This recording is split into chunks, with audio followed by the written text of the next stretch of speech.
आज यहाँ आप लोग धरना पे आए हुए? लगातार जो सरकार संविधान की अवहेलना करते हुए धरना प्रदर्शन के हमारे अधिकार का हनन कर रही है। अगर हम शांतिपूर्ण रूप से धरना प्रदर्शन करते हैं तो वो हम पर लाठीचार्ज कर देती है। जो घटना रांची में हुई, अगर भीड़ को नियंत्रित करना था, उसे तितर बितर करना था, तो वो आंसू गैस के गोले भी छोड़ सकते थे, पानी के फव्वारे भी छोड़ सकते थे। क्या गोली चलाना ज़रूरी था?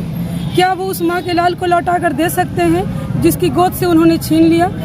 अगर सरकार संविधान के अनुरूप न जाकर सारे निर्णय स्वयं लेने लगेगी तो फिर कोर्ट की और न्यायालय की आवश्यकता ही ख़त्म हो गई।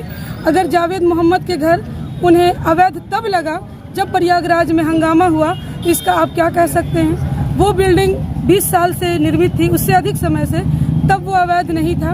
और अचानक से जब हंगामा होता है और जावेद मोहम्मद को उठाकर ले जाया जाता है तो बिना होमवर्क किए, पुलिस कोई होमवर्क नहीं कर सकती है, एमसीडी कोई होमवर्क नहीं करती है, जबकि धारा 17 कहता है कि आप 15 दिन पहले उनको इन्फॉर्म कीजिए। कोई इन्फॉर्मेशन नहीं, बैक डेट से नोटिस निकलता है और उनके पत्नी के नाम पर, जो कि परवीन फातिमा के नाम पे मकान है, बिजली बिल है, उनका पानी का बिल है, उनका होल्डिंग टैक्स का बिल है, सब मौजूद होते हुए चस्पा किया जाता है नोटिस जावेद मोहम्मद के नाम पर और बिना समय दिए ज़मींदोज़ कर दिया जाता है। क्या कसूर है उनका? अगर उनकी पुत्री ने एनआरसी के अगेंस्ट जब अभियान चल रहा था तब उस अभियान में उन्होंने सक्रिय रूप से भूमिका निभाई, तो ये क्या उनका दोष था?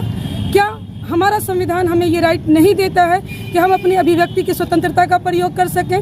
क्या हमारा संविधान हमें ये राइट नहीं दे सकता है कि हम सरकार के नीतियों के विरोध में जाकर धरना और प्रदर्शन शांतिपूर्ण रूप से कर सकें?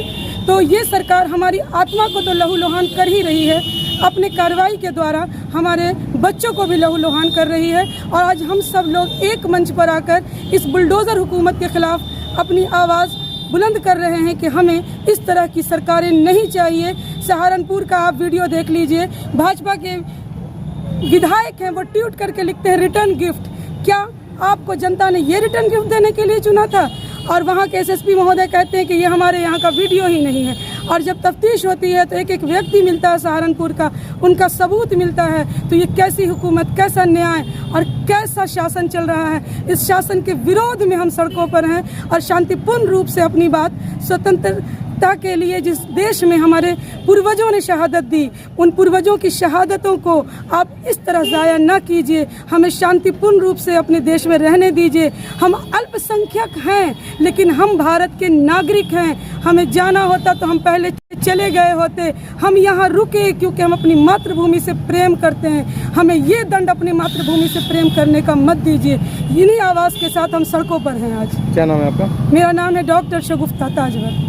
प्रदर्शन नागरिक प्रतिरोध प्रदर्शन है, जिसमें कि जन संस्कृति मंच, डेमोक्रेटिक एडवोकेट एसोसिएशन, भाकपा माले, आयशा, आरवाईए, युवा संगठन, तमाम संगठन ज्वाइंट होकर यह प्रतिरोध मार्च कर रही है। इसका कारण यह है कि यूपी में आप देख रहे हैं कि लगातार बुलडोज़र राज को कायम करने की कोशिश की जा रही है और वहाँ पर अल्पसंख्यकों के साथ बिना मतलब का, बिना संविधान को माने हुए उनके घर को तोड़ा जा रहा है। और एक युवक की तो हत्या कर दी गई, एनकाउंटर कर दिया गया इस तरीके से, जिसको कि तमाम आपने देखा कि वीडियो में और सोशल मीडिया में वो आया। तो इस तरह का जो नफरत की राजनीति की जा रही है और एक और अल्पसंख्यकों के घर को तोड़ा जा रहा है, उसकी गिरफ्तारी की जा रही है। दूसरी ओर जो नुपुर शर्मा, जिसने कि विवादास्पद बयान दिया, जिसके कारण कि पूरे इस्लामिक जो कंट्री है उसके सामने भारतीय गवर्नमेंट को माफ़ी मांगनी पड़ी, जबकि यह फॉल्ट यह जो था यह बीजेपी का था, लेकिन भारत को, देश को शर्मसार होना पड़ा। यह किस प्रकार की राष्ट्रभक्ति है? जिस प्रकार की इस राष्ट्रभक्ति में अगर भारत को ही माफ़ी मांगनी पड़े और एक ऐसे प्रवक्ता जो अपने आप को कहती है कि सबसे बड़े राष्ट्रीय पार्टी के हम प्रवक्ता हैं और वो किसी नबी को, किसी धर्म को लेकर कटाक्ष करे, उसके ऊपर अश्लील हत्या करे, इसके खिलाफ हम हैं। हमारा यह डिमांड है कि नुपुर शर्मा को गिरफ्तार किया जाए और बुलडोज़र राज को ख़त्म किया जाए और जिस पुलिस पदाधिकारी ने उस लड़के की, अल्पसंख्यक लड़के की हत्या की है, उसकी गिरफ्तारी हो, उस पर आपराधिक मुकदमा दायर हो। क्या नाम है? दीपक सिन्हा, राज्य सचिव जन संस्कृति मंच, बिहार।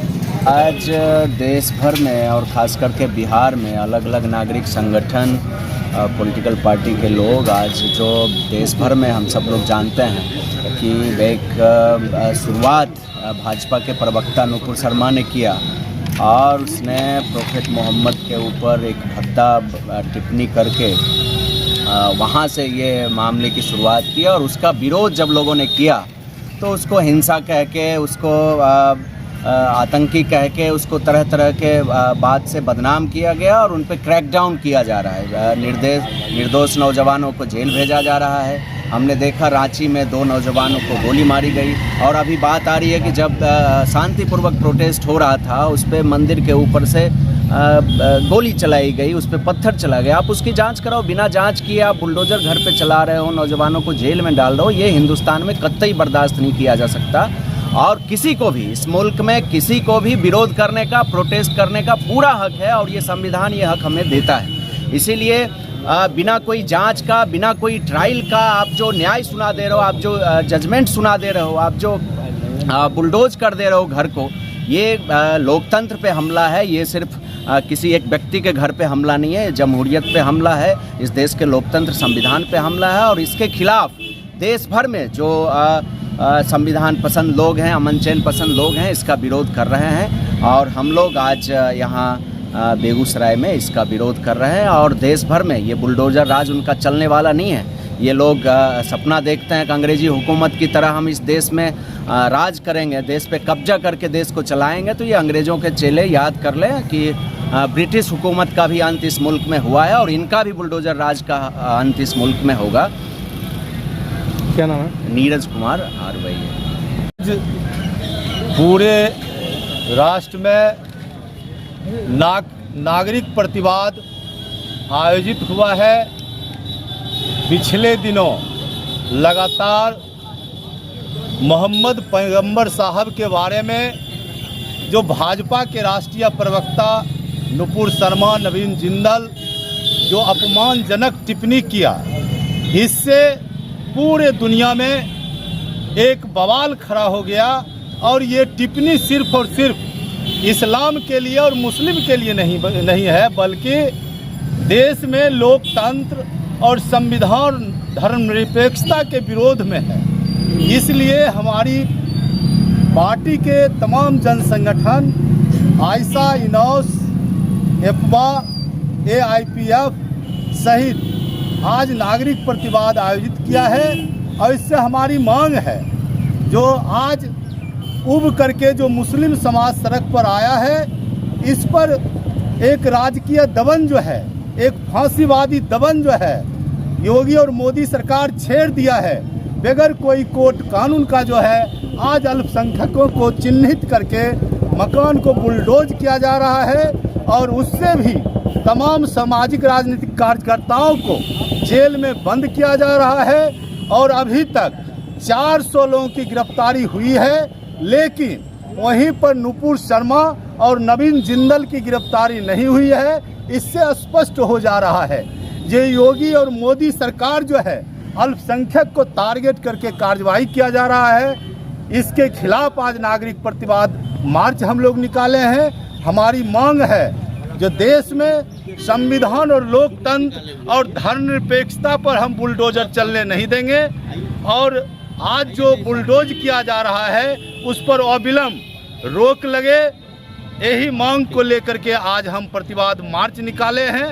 और तत्काल हम मांग करते हैं नुपुर शर्मा और नवीन जिंदल की अविलंब गिरफ्तारी हो और जेल भेजा जाए। दिवाकर कुमार, भाकपा माले, जिला सचिव बेगूसराय। आज यहाँ जो हम लोगों ने नागरिक प्रतिवाद आयोजित किया है, जैसा कि आप जान रहे हैं, आज पूरे देश में नफरत भरे माहौल के जरिए हिंदुस्तान को, जो एक लोकतांत्रिक देश है, इस लोकतांत्रिक देश को योजनाबद्ध तरीके से मोदी की सरकार हिंदू राष्ट्र की में तब्दील करने के लिए इस तरह की कारनामे कर रहे हैं। इसीलिए इन्होंने आज ये नारा जो दिया है, मोहम्मद पैगंबर साहब के खिलाफ में जो बयान दिया गया है, कोई अनायास बयान ये नुपुर शर्मा और नवीन जिंदल ने नहीं दिया है, योजनाबद्ध तरीके से उससे दिलवाया गया है। और इसके चलते आज हिंदुस्तान में ही नहीं पूरे विश्व में छी हुआ है, थूथू हुआ है। और सारे इसके जो इकोनॉमिक सोर्सेस हैं उस इकोनॉमिक सोर्सेस पर प्रतिबंध लगा दिया गया है। विदेशों में इसको कह दिया गया है कि हिंदुस्तान की कोई भी उत्पादक वस्तु जो है उसको हम लेने के लिए तैयार नहीं हैं। तो इस तरह से जो ये संकटपूर्ण वातावरण खड़ा किया जा रहा है पूरे हिंदुस्तान में, ये मोदी, अमित शाह और ये जोगी के जरिए, तो इसके खिलाफ में आज पूरा देश है। और इसके खिलाफ में उठने वाली हर आवाज़ को जो आज ये बुलडोजर के जरिए दबा देना चाहता है, जो आज बुलडोजर भाजपा का प्रतीक बन चुका है, उसके जरिए वो कहता है जो हम इस बुलडोजर के जरिए पूरे हिंदुस्तान को चलाएंगे। वो हिंदुओं को गोलबंदी करने के लिए ये दिखलाता है जो हम मुस्लिम के घरों को बुलडोज कर रहे हैं। वो दरअसल मुस्लिम के घरों को बुलडोज नहीं, बल्कि जो दबे कुचले लोग हैं गरीबों के ऊपर बुलडोजर चलाए जा रहे हैं। आज दिल्ली में किसके घरों पर बुलडोजर चलाए गए? आज बड़े लोगों के घरों पर बुलडोजर नहीं चलते हैं, बल्कि जो छोटे लोग हैं उनके ऊपर बुलडोजर चलाया जाता है। इसी तरह से ये बुलडोजर जो आज इसका प्रतीक बन चुका है, ये बुलडोजर कल को हो सकता है ये भारतीय जनता पार्टी अपना चुनाव चिन्ह बदल करके, जो कमल का चुनाव चिन्ह है उसे बदल करके ये बुलडोजर रख ले सकता है। और ये बुलडोजर मतलब ही होता है लोगों को डराने धमकाने का प्रतीक। तो इसके खिलाफ में आज हमारी पार्टी ही नहीं, भाकपा माले ही नहीं, पूरे हिंदुस्तान के लोग इस डर और भय के खिलाफ आज सड़क पर हैं। और इसके डर और भय को चीरते हुए इनके इस तानाशाही के खिलाफ लड़ाई तेज होगा। और इनके बुलडोजर राज के खिलाफ जो सड़कों पर संघर्ष आएगा तो इन्हें खुद ही बुलडोज होना पड़ेगा।